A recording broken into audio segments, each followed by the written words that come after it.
Banyak tayangan dalam benak. Masa di mana aku menghabiskan waktu bersama ibu. Pikiranku kemana-mana, seiring banyaknya ingatan yang kembali masuk. Membuatku kembali bertanya, lantas, untuk apa kehadirannya? Bila akhirnya seperti ini. Sebulan sebelumnya, kami sempat bertemu. Perihal biaya, juga aku yang tengah merindu. Bukan sekadar merindu sebenarnya, hanya sedang ingin pergi di hari kehidupanku yang lain. Ketika itu, aku melihatnya tengah menunduk meringkus pakaian. Disuguhkan pakaian menggunung tiada berujung. Mesin yang tengah menyala mengganggu telinga. Menjadi hal yang biasa baginya. Ketara sekali wajah lelah, mata sayunya, juga hembusan nafasnya yang semakin hari seakan semakin menipis. Senyum meneduhkan menyambutku hangat. Kecupan lembutnya melepaskan kerinduan, seakan masih dapat aku rasakan. Dengan semangat, aku perlihatkan nilai raport juga peringkatku ketika masuk 5 besar kala itu. Matanya menyibet tersenyum. Nanti, usahakan masuk 3 besar ya, ujarnya menambah semangat. Aku pun ikut tersenyum. Aku tidak janji, kataku dalam hati. Faktanya, tidak semudah mengatakan untuk aku memperjuangkan peringkat itu. Aku menyapa keluarga, menebar senyum, bahagia pada semuanya. Bahkan ada yang menyadarinya, mengolok aku yang seperti baru keluar dari sangkar. Setelahnya, tidak banyak yang aku lakukan. Seperti halnya anak lain, aku hanya bersembunyi di dalam kamar. Keluar ketika lapar, juga pura-pura tidak mendengar. Terlalu malas untuk hanya sekadar menyahut, enggan untuk bermain bersama teman lama. Liburan ini juga tidak lama, hanya 3 hari waktu yang bisa aku habiskan dengannya. Bukankah harus aku gunakan sebaik mungkin? 2 hari dijalani dengan biasa. Tiada keanehan sebelumnya. Hanya saja, ketika itu, aku sempat berniat ingin membasuh kedua kaki ibu. Terngiang juga ucapan guruku, ada surga di dekatmu, surga di bawah telapak kaki ibumu. Katanya, hanya berniat, belum sempat aku lakukan.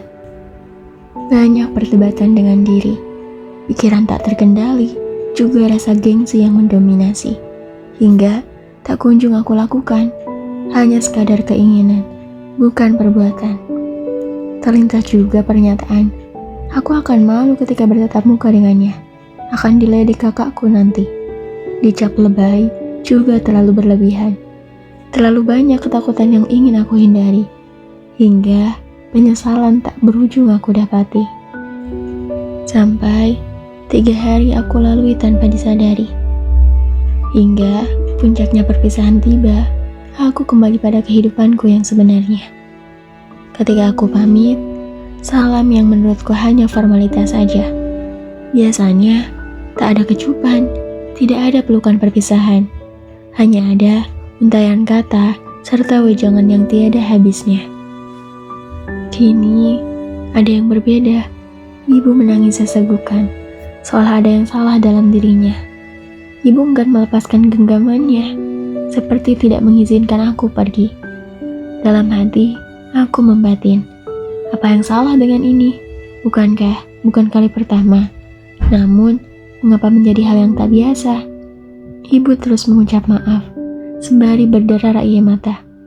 Memelukku erat, seperti tidak ikhlas melepas. Tapi, aku gagal memahaminya. Aku tetap pergi, karena memang itu keharusannya. Ibu terus menatap kepergianku, hingga sebuah celah menutup seluruh bagian tubuhku. Bayangan ibu juga semakin mengecil dalam pelupuk mata, bersamaan dengan aku yang tak kuasa menatapnya. Aku tidak merasakan firasat apapun ketika itu. Semua terlihat biasa, tidak sampai berpikir akan ditinggalkan, karena posisiku yang akan meninggalkan. Keadaan seolah terbalik. Mengapa? Ketika bahagia yang harus aku rasakan, kini menjadi duka yang aku dapatkan. Mungkinkah ibu telah mengucapkan selamat tinggal ketika itu? Apakah awan hitam telah memberi pesan kalau aku menatap jalan Sekali lagi, aku gagal memahaminya. Lalu, di mana kebahagiaan itu? Ketika yang didapati hanya luka, duka, juga putus asa. Pada akhirnya, aku mulai sadar, semua tidak bisa seperti semula. Tidak ada jalan lain, selain aku yang harus ikhlas melepas, juga menerima. Mungkin, ini jalan yang terbaik, jalan yang dipilih Tuhan untukku. Sekarang, aku paham bahwa Tuhan lebih tahu apa yang terbaik untukku. Sedang aku tidak tahu apa-apa, semua pasti ada hikmahnya. Entah sekarang, esok, ataupun nanti. Dengan mengajarkanku bahwa kehidupan di dunia ialah serangkaian proses kehilangan. Dunia yang penuh kekecewaan, dunia yang penuh kehilangan, juga penuh dengan keputusasaan.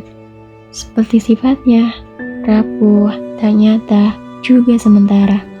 Aku ikhlas bahwa masa lalu telah berlalu, dan apa yang terjadi memang apa yang seharusnya terjadi. Ternyata, kehilangan pasti terjadi di hidupku. Bahkan, ada masanya aku yang akan meninggalkan.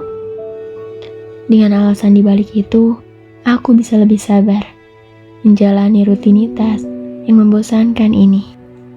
Dengan ini, aku menjadi lebih tangguh. Sekarang, aku paham, segala sesuatu di sisiku akan lenyap, dan apa yang ada di sisi Tuhan akan kekal. Dengan ini, Tuhan ingin aku lebih bersabar. Tanpa adanya masalah, bagaimana aku bisa bersabar? Tanpa kehilangan, bagaimana aku bisa ikhlas melepas? Dan semua ini akan ada akhirnya. Untuk raga yang tak bisa lagi aku peluk, senyuman yang tak bisa aku lihat, juga suara yang tak pernah lagi aku dengar. Kini, aku rindu. Semoga Tuhan memberikan tempat terbaik untukmu dan memberikan kesabaran untukku yang ingin melupa tanpa terluka. Dan kami pasti akan menguji kamu dengan sedikit ketakutan, kelaparan, kekurangan, harta, jiwa, dan buah-buahan. Dan sampaikanlah kabar gembira kepada orang-orang yang sabar, yaitu orang-orang yang apabila ditimpa musibah, mereka berkata, Innalillahi wa inna ilaihi raji'un. Sesungguhnya kami milik Allah, dan kepadanya lah kami kembali. Quran Surat Al-Baqarah ayat 155 sampai 156.